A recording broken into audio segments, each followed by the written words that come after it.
আমি তো বলি প্রত্যেকটা মা বাবার জানা দরকার, সূরা লুকমানের ব্যাখ্যা এবং তাফসীর সহ জানা দরকার, পড়া দরকার।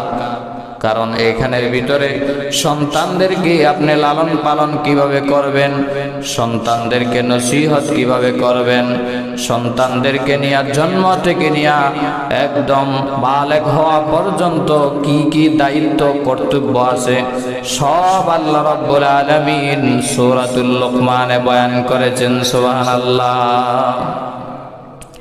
সূরা লুকমান, সূরা লুকমানের ভিতরে মহান আল্লাহ রাব্বুল আলামিন সন্তানের হক সম্পর্কে আলোচনা করেছেন। এই জন্য প্রত্যেকটা মা বাবার কর্তব্য সূরা লুকমানের এই আয়াতগুলা বাহির করা, ব্যাখ্যাতে একটু পড়া, চেষ্টা করা। আমি আমার সন্তানদেরকে কিভাবে লালন পালন করতেছি, কোরআনে কারিমে আমাকে কিভাবে লালন পালন করার জন্য আদেশ করা হয়েছে।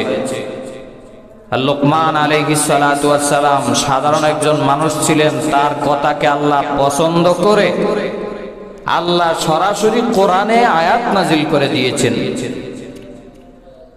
তাই তিনি তার সন্তানদেরকে নসিহত করেছিলেন।